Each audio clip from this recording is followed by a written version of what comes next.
Hello Infinites, welcome back to Infinite Financial Academy, one of the best financial institutions in the industry. So आज के इस video में हम देखने वाले हैं 5 बजटिंग हैक्स एंड एज हम वीडियोस में काफी बोल चुके हैं कि आपको बजट बनाना चाहिए, लेकिन मोस्ट ऑफ द लोग बनाते नहीं है बजट।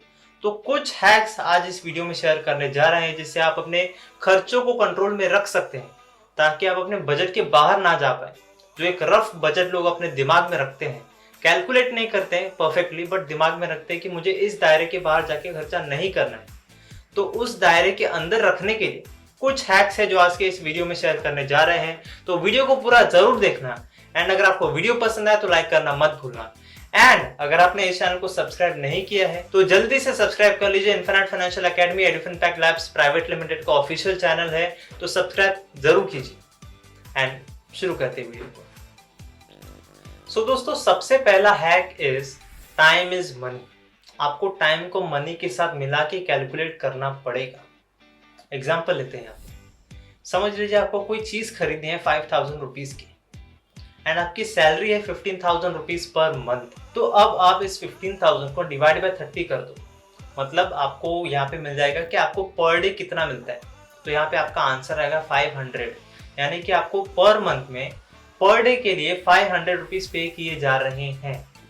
तो जब आप उस 5000 की चीज को बाय करने जाओगे तो आप सोचोगे कि उस 5000 की चीज को बाय करने के लिए आपको कितने दिन काम करना पड़ेगा। लाइक 500 इंटू 10, तो आपको 10 दिन काम करना पड़ेगा। 500 इंटू 10 तो 5000 आते हैं, तो आपको 10 दिन काम करना पड़ेगा उस चीज को बाय करने के लिए।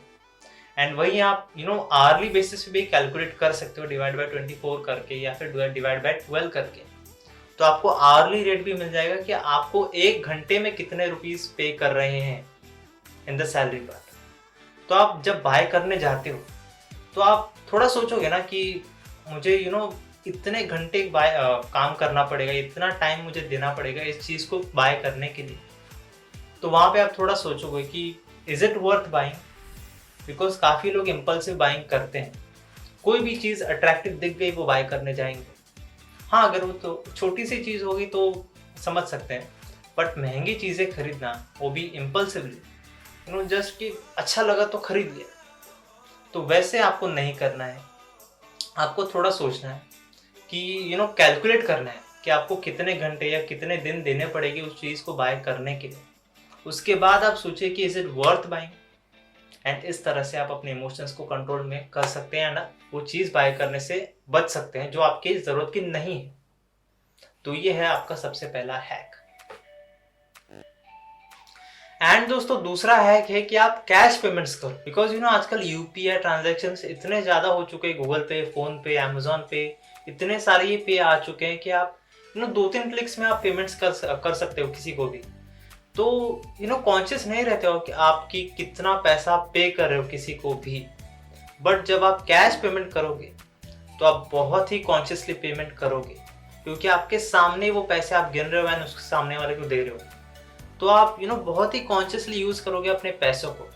हालांकि जब आप यूपीआई ट्रांजेक्शन करते हो तो आपको इतना ध्यान नहीं रहता, आप जब जस्ट कोड अप्लाई करते हो एंड जस्ट पेमेंट कर देते हो एंड वो आपके बैंक अकाउंट में से कट जाता है। तो आपको पता नहीं चलता है कि आपने कितने पैसे खर्च किए, कहाँ खर्च किए, कैसे खर्च किए, क्यों खर्च किए। आप जस्ट पेमेंट्स करते जाते हो एंड लास्ट में जब मंथ एंड आ जाता है तब आपके बैंक अकाउंट में ज़्यादा पैसे नहीं होते।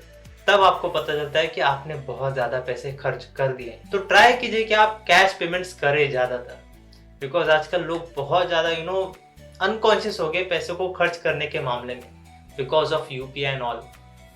सो कैश पेमेंट्स अगर आप करते हो ना तो आप बहुत ही कॉन्शियसली यूज करोगे अपने पैसों को।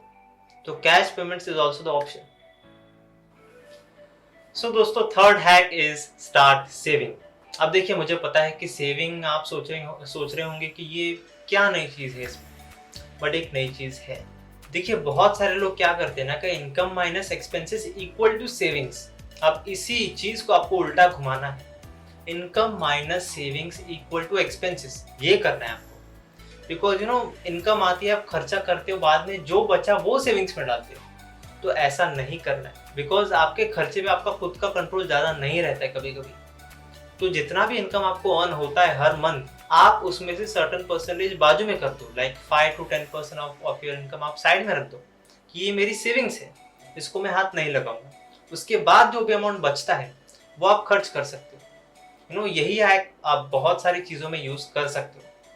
जैसे कि आपको लोगों के प्लान्स होते हैं कि आगे जाके मुझे घर खरीदना है या फिर कार खरीदनी है या फिर बाइक खरीदनी है, तो उसके लिए आप काफ़ी लोग प्लान करते हैं कि हम लोन लेके ये सारी चीज़ें करेंगे, जहाँ पे आपको इंटरेस्ट पे करना पड़ता है। तो उसी की जगह पे आप प्लानिंग करो स्टार्टिंग से ही कि आपको इतना अमाउंट सेव करना है, या फिर आप उसको इन्वेस्ट भी कर सकते हो किसी सेफ एसेट क्लास में, ताकि जब आपको उन फंड्स की नीड हो, जब आपको वो एसेट खरीदना हो जो आपने प्लान किया है, तब मार्केट कहीं गिर ना जाए, बिकॉज स्टॉक मार्केट कभी भी गिर सकता है।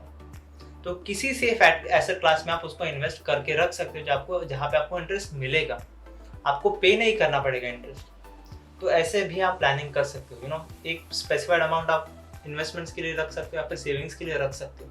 उसके बाद जो भी अमाउंट बचता है वो आप खर्चा कर सकते हो। तो इससे भी आपकी काफ़ी अच्छी बजटिंग हो जाएगी पर मंथ। सो दोस्तों, फोर्थ हैक ये है कि आप उतना सेव भी करो जितना कि आप खर्चा करते हो। अब ये खर्चा एंड सेविंग्स बहुत अलग अलग हो सकती है हर एक इंसान के लिए। तो फॉर एग्जांपल कि आपने पूरे वीक में पिज़्ज़ा ऑर्डर किया, स्विगी से ऑर्डर किया, जोमेटो से ऑर्डर किया, या फिर कोई भी खर्चा किया ऑफलाइन या ऑनलाइन, आप उस सब का टोटल मिलाइए एंड देखिए कि आपने वीक में कितना खर्चा किया है। फॉर एग्जाम्पल 2000 रुपीज़ आपने खर्च किए पूरे वीक में।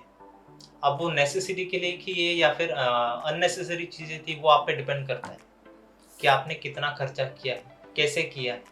एंड उतना ही अमाउंट आप सेव भी कर लो कि देखिए मैंने इतना खर्चा तो कर लिया, अब मुझे सेव भी करना है इतना ही अमाउंट, ताकि आपके सेविंग्स एंड स्पेंडिंग्स दोनों साथ में चले, कोई भी ऊपर नीचे ना हो, नहीं तो आपको प्रॉब्लम होगी आगे जाके। तो ये एक बहुत ही इंपॉर्टेंट हैक है जिसको आपको फॉलो करना चाहिए कि आप जितना खर्चा करते हो ना उतना सेव भी करते जाओ या फिर इन्वेस्ट भी करते जाओ, ताकि दोनों बैलेंस्ड रहे, आपको आगे जाके प्रॉब्लम ना हो उसकी वजह से। एंड दोस्तों, the fifth and the last hack of budgeting is the power of pause. जैसे कि मैंने पहले भी कहा कि लोग काफी ज्यादा इम्पल्सिवली बाय करने जाते हैं किसी भी चीज को, जो भी उनको पसंद आ जाए, अट्रैक्टिव। काफी ज्यादा मॉल्स में या फिर कई जगहों पे लोग ऐसे डिस्प्ले करते हैं चीजों को कि आपको वो पसंद आ जाए, तो वही चीजें देख के लोग अट्रैक्ट होते हैं एंड आके बाय कर लेते हैं। तो वही उनकी ट्रिक होती है। तो वहां पे आपको क्या करना है, आपको देखना है उस चीज को, उसका फोटो ले लीजिए या फिर उसको दिमाग में अपने रख लीजिए कि ये चीज मुझे पसंद आई है एंड इस शॉप से मुझे पसंद आई या फिर कोई भी वेबसाइट से मुझे पसंद आई। एंड उसको 1 दिन बाद या 2 दिन बाद या फिर 3 दिन बाद अकॉर्डिंग टू द प्राइस, यानी कि अगर वो चीज़ बहुत ज़्यादा महंगी है तो उसको थोड़ा और ज़्यादा टाइम दीजिए, एंड अगर वो सस्ती है तो थोड़ा उसको कम टाइम दीजिए। अब अगर वो नीडेड चीज़ है तो दो दिन बाद या 3 दिन बाद या फिर 1 हफ्ते बाद भी उसकी नीड आपको तो लगने वाली है ही, तो आप उसको जाके खरीद लोगे। बट अगर वो नीडेड चीज़ नहीं है तो 2 या 3 दिन बाद या फिर 1 हफ्ते बाद आपको लगेगा कि ये इतनी ज़्यादा नीडेड चीज़ नहीं, तो आप उसको अवॉइड करोगे कि अब मुझे बाय नहीं करना है। तो आप इम्पल्सिव बाइंग से बच गए, बिकॉज आपने पॉज लिया वहाँ पे, आप थोड़ा रुक गए कि मैं थोड़ा सोचता हूँ। एंड जब आपने वो सोचा, टाइम दिया उस चीज़ को, आपको पता चला कि वो चीज़ नीडेड नहीं है, उसके बिना काम चल सकता है एंड काफ़ी आराम से काम चल सकता है, तो आपने उस चीज़ को नहीं बाय किया। तो ऐसे करके आप काफ़ी सारी चीज़ों को नहीं बाय करोगे जब आप इस ट्रिक को यूज़ करोगे, इस हैक को यूज़ करोगे। ये बहुत इंपॉर्टेंट चीज़ है, काफ़ी लोग ऐसे नहीं करते हैं। एंड आज के इस वीडियो के लिए इतना ही रखते हैं। अगर आपको वीडियो पसंद आया तो लाइक करना मत भूलना, एंड अगर आपने इस चैनल को सब्सक्राइब नहीं किया तो सब्सक्राइब करना भी मत भूलना। सो मिलते हैं अगले वीडियो में। Thank you for watching.